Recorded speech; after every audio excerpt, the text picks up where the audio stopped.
You're listening to the Everyday Astrology Podcast. I'm Hilary Scott, your astrologer, and I'm here to bring you the current planetary conditions. So we are on the full moon in Leo today, and it is kind of like a very hopeful, I would say a very hopeful, optimistic energy that's coming in right now, which is great because, I mean, come on, it's been a long couple of years. So having this sort of buoyant there's a sense of pride that we can tap into. Whereas maybe before we felt like, oh, we deserve it, or like we kind of accept the burden with sort of a low self-esteem perhaps, or whatever shitty situation we find ourselves in. But now with this Leo full moon, it's like a flash of what it feels like to know we're worth it, to know our contribution really counts, to know that, it's the opposite of Aquarius with the Leo energy. So it also taps into like the encouragement to be who you are and kind of stand in your own power and feel a sense of pride for who you really are in the world. So that's a really nice thing. We also have coming up on the same day, so the energy is all kind of fused with the Leo moon on Wednesday, the 16th of February.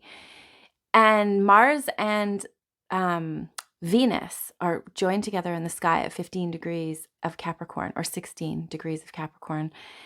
And that is like a lot of power focused in one particular area. And wherever you have Capricorn in your chart is where you can look to see how this might affect you and what areas are getting this real kind of focused energy.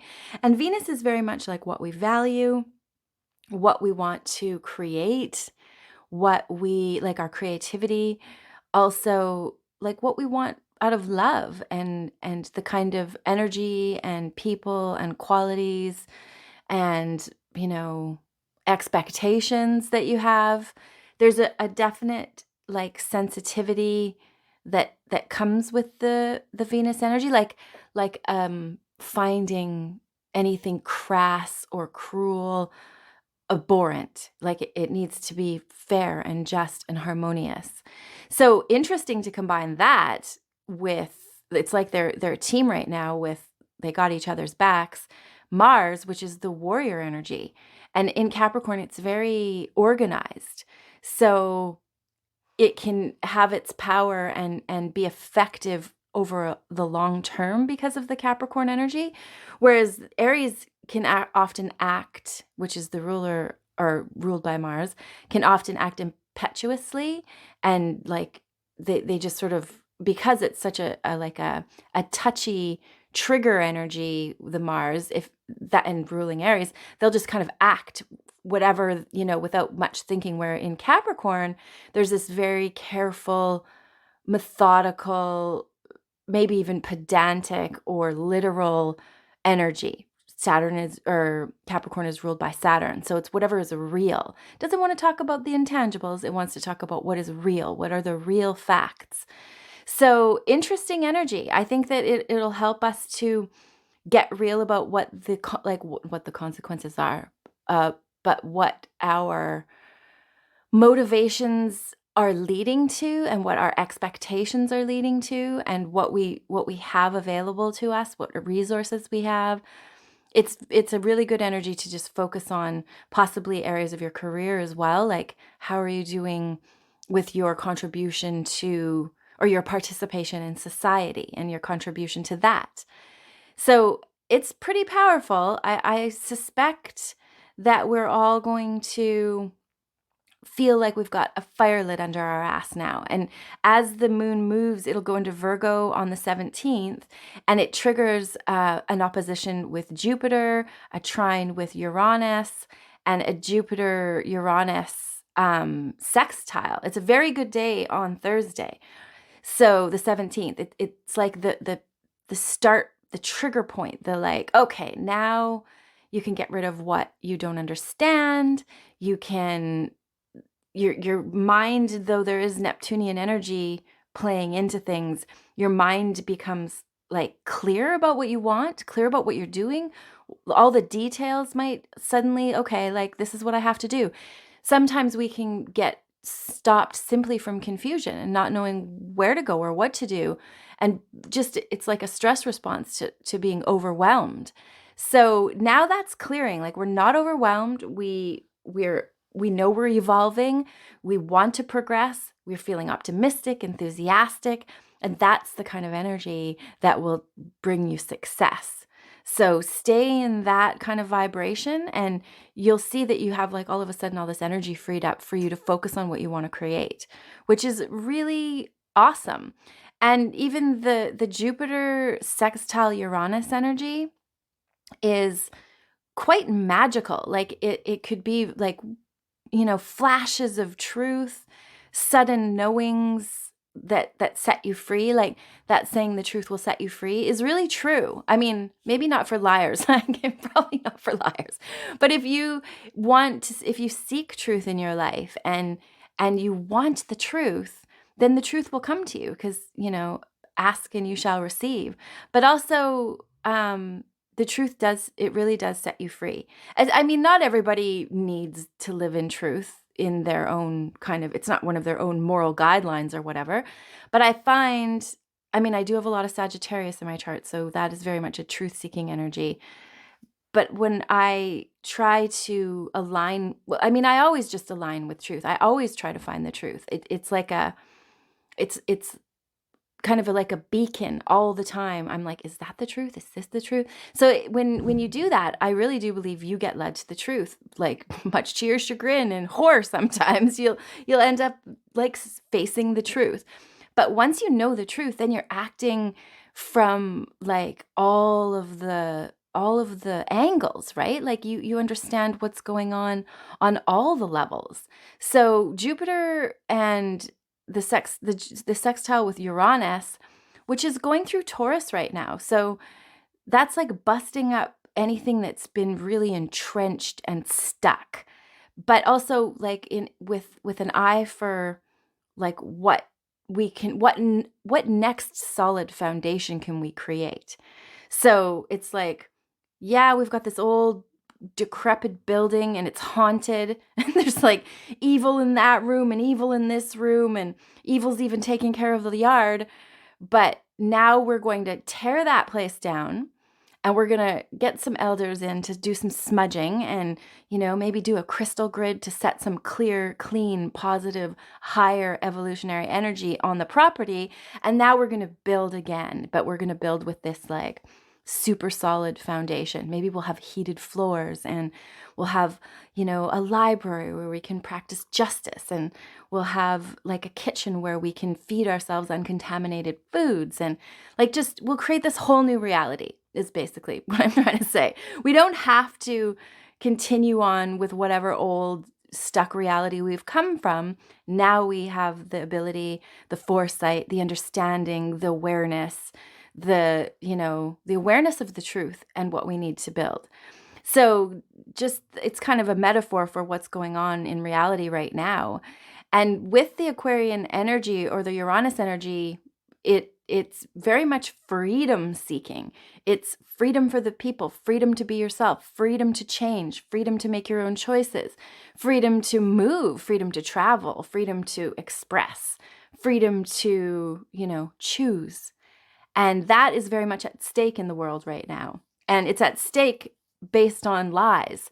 So that's precarious, because lies generally do not, they don't hold up. The truth is a force of nature and will come to the forefront and make sure that we know it, whether, it's been suppressed for ages or not. It won't always be suppressed. So that's kind of the energy that's happening right now. And it is very positive and hopeful. We do have the sun moving into Pisces on the 18th, on Friday. That's a very different energy than the Aquarian energy we've been in. So I think the Aquarius energy has helped us, like, as a planet, as a humanity, like, stand up.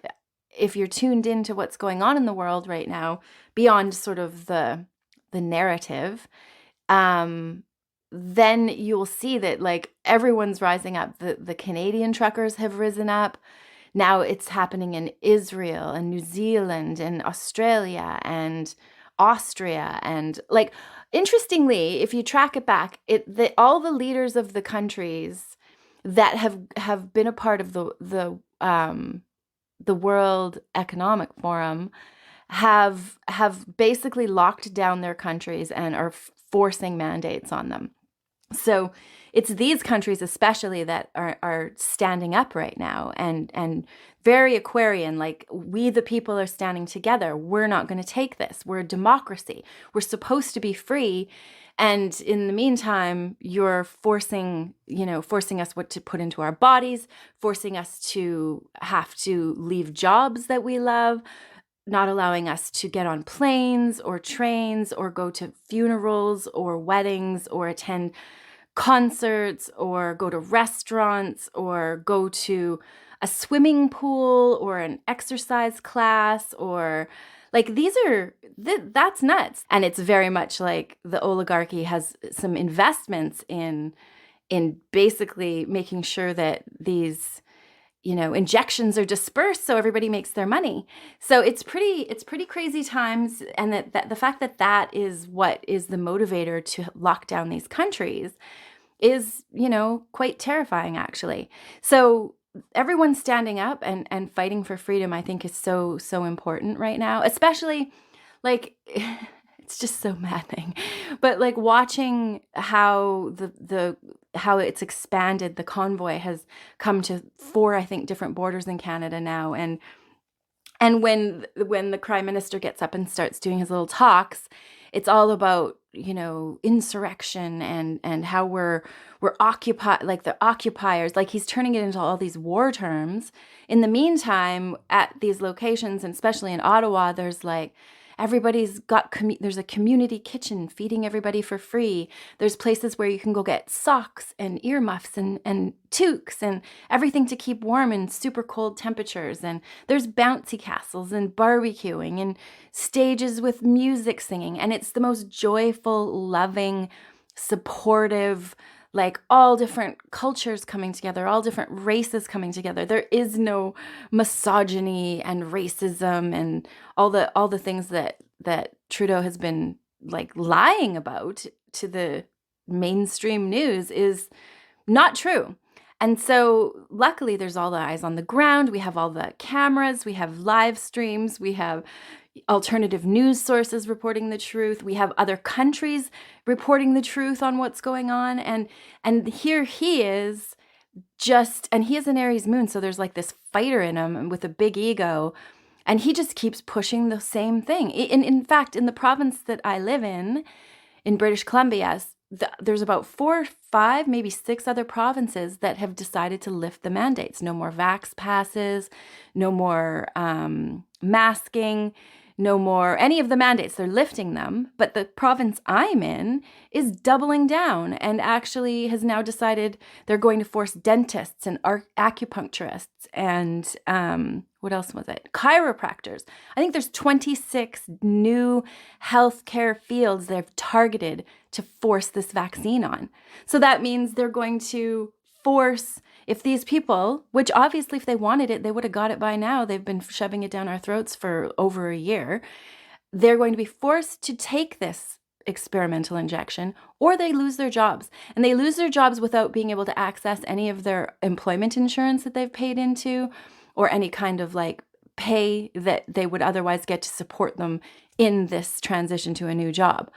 And the thing is that like, how can that even be going on? He's being asked to drop all this mandates and that we've become this divided country and that they've created a new kind of, prejudice against the apparently only 7% of the population that's not vaccinated according to their numbers.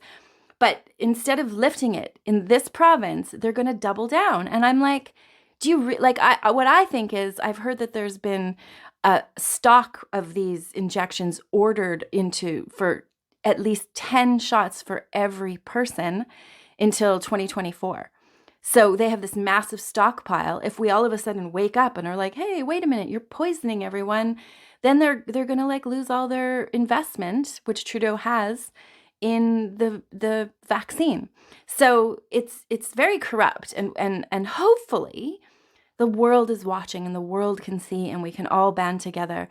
I think when the moon moves from Aquarius into, or the sun moves from Aquarius, which is we the people we're fighting, into Pisces, it gives an opportunity for this really high level spiritual energy, although it's there. Like, I'm sure that's why whenever I like watch filming or footage of the convoy and the people in Ottawa and at all the different crossings, border crossings, and how dedicated they are to standing up to fight for us.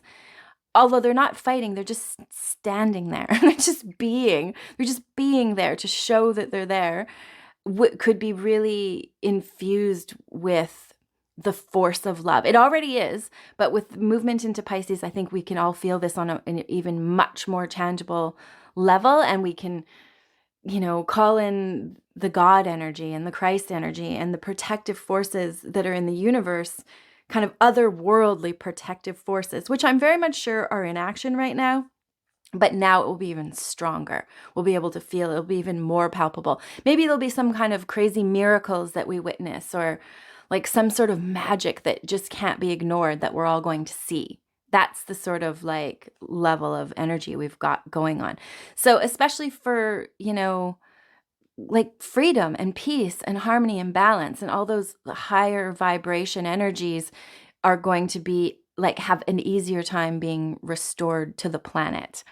And there is like I mentioned last week that I have this wonderful Christmas present for my hubby of a telescope, and I've been wanting to see what this flashing star thing that goes by looks like. And I ended up, it's like just amazing. I still can't get over what I'm looking at because it's nothing like they've shown us in school, or even when I look up the explanation that NASA has for it, it's like, it's just not right. It's not describing what I'm seeing. It doesn't feel authentic or true, which is what most of NASA says isn't. So it's like I sat there I figured out the app, like I've got this app that I can apply and I can put my phone. So I managed to get like actual footage of what I'm seeing through my cell phone, like attached with this adapter to my not microscope. It's like a big microscope for the sky. It's my telescope. And like, so frustrating. It's like, oh my God, for like, I guess it was an hour, I tried to locate this thing I'm seeing in the sky. And I'm like, there it is. Now I just have to find it. But the telescope has just such a small space that it can view. So for like an hour, I looked for this thing and I couldn't get it into the telescope. So I gave up. I went in, I made some dinner. I decided I'm going to go look one more time. And that time I immediately found it. But then I couldn't get my phone to attach properly. And then I went in to get something else and like bundle up because I was cold, and came back out and there was like a big cloud patch. So I'm like, holy cow, this is very patient work looking through a telescope. It's like really kind of like and it was the moon Pluto or Mercury Pluto conjunction that day. It was it was the day after that. The Mercury Pluto conjunction, I also got super lucky and filmed this thing and have some visual of it, but I need to edit it and slow it down because it's like, oh, there it is. Oh, no, it's not, because it's really hard. The precision you need to like make everything still is like just the sort of energy that Mercury Pluto can help you with. Anywho, there is magic going on in this matrix we're a part of, and the vibrations are changing very quickly this week in very positive ways. So I hope that you're able to like tap into your dreams. What do you want to create? What do you want to see happen in the world? What about with the animal kingdom? What about the minerals and the rocks and the crystals that help us, and all of the energies like that we're a part of and that we live in? How do you want it all to play out? We really need to tap into that. It'll be helpful to like add our vision of this wonderful world we could create, and like it's like holding the line, but with your imagination and with your sort of vision of what you want for reality. And your own life. What do you want to create? There's so much creative energy, so much creative potential right now. So be sure to tap into it. We do have a weekend. Sunday is a bit of a day. Like you might get a lot done, or there might be a lot of conflict, or the conflict might be within your own, like the moon is in Libra, but it's squaring Pluto and Mars and Venus. So it could be this sort of like, maybe you need the Libra moon wants you to do, like, be a part of a couple or do something for others. What do you want? That sort of Libra energy. But the Capricorn, Venus and Mars and Pluto are like, no, we've got this to do. And those two energies are not like easily fit together, but they do create growth. So you might get a ton done on that day, and just try to like remain, understanding of all the dynamics, because that can sometimes be all it takes, is to just know that you've got a complicated energy that you're dealing with the square, but it's also a friction that creates growth. And just, be peaceful and always come from your heart. If you come from your heart and you come from love, what is done in love is done well. And that's something we can at least count on in this crazy, shifty world we're living in right now. So that is it. Thank you so much for listening. If you have any questions, I'm here to answer them. If you have, any astrological concerns, or you want to have your own chart read, I also still do mini readings, which is a really nice little taste without too much of a financial investment. Charge $30 USD for that, and all I need is your birth date, time, and place, and I'll do a recording for you with like a really good 30-minute snapshot of what is going on in your own chart. And if you have any questions, I can address those in that 30 minutes too. So anything you need, I'm here to help. And again, I appreciate you so much for listening. Many blessings. Happy full moon in Leo.